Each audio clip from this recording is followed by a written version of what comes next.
இமயம் சரிந்தது. அரசியல் புயல் ஓய்ந்தது. தமிழ் திரைப்பட உலகின் ஜாம்பவானும் தேசிய முற்போக்கு திராவிட கழக தலைவருமான புரட்சிக் கலைஞர் விஜயகாந்த் நம்மை எல்லாம் விட்டு மறைந்து சோகத்தில் ஆழ்த்தியுள்ளார். அவரது உடல் ரசிகர்கள், தொண்டர்கள், பொதுமக்கள் சிரமமின்றி அஞ்சலி செலுத்தும் வகையில் அதிகாலை 4 மணி அளவில் கோயம்பேடு இல்லத்திலிருந்து தீவுத்திடலுக்கு மாற்றப்பட உள்ளது.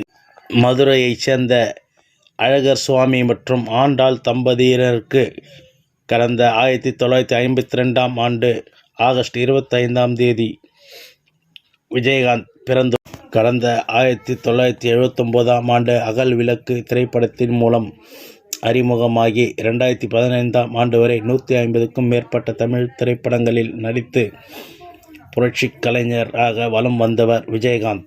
விஜயகாந்தின் சட்டம் ஒரு இருட்டறை, புலன் விசாரணை, கேப்டன் பிரபாகரன் உள்ளிட்ட பல்வேறு திரைப்படங்கள் அவரை திரைப்படத்தின் உச்சிக்கும் ஜாம்பவான் என்ற பட்டத்தையும் அவருக்கு வழங்கியுள்ளது. இவர் 1990ஆம் ஆண்டு பிரேமலதா என்பவரை திருமணம் செய்து கொண்டார். இவருக்கு விஜய பிரபாகரன் மற்றும் சண்முக பாண்டியன் ஆகிய 2 மகன்கள் உள்ளனர். இவர் தனது நடிப்பு திறமையால் கலைமாமணி விருது, எம்ஜிஆர் விருது, சிறந்த தமிழ் திரை நட்சத்திரங்களுக்கான ஃபிலிம்பேர் விருது ஆகிய விருதுகளை பெற்றுள்ளார். நடிகர் சங்க தேர்தலிலும் அவர் போட்டியிட்டு வெற்றி பெற்று தலைவராக வலம் வந்தார்.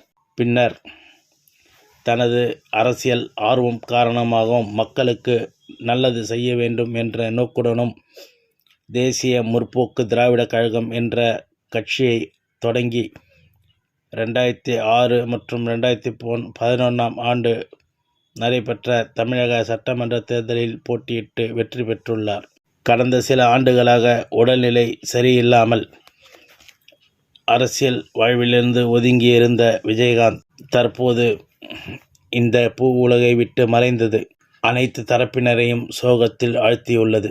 தமிழக முதல்வர் முதல் அனைத்து அரசியல் கட்சியினரும் இவரது உடலுக்கு அஞ்சலி செலுத்தி வருகின்றனர்.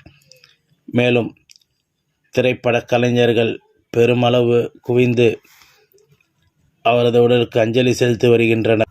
கோயம்பேடு இல்லம் கடுமையான இடைநெருக்கடியில் உள்ளதாலும் அவரது உடலை தீவுத்திடலுக்கு மாற்ற ஆலோசனை செய்து அதிகாலை 4 மணி அளவில் அவரது உடல் கோயம்பேடு இல்லத்திலிருந்து சென்னை தீவுத்திடலுக்கு மாற்றம் செய்யப்பட்டு அங்கு பொதுமக்களின் பார்வைகளுக்காக அஞ்சலி செலுத்த வைக்கப்பட உள்ளதாக அவரது குடும்பத்தினர் கூறினர்.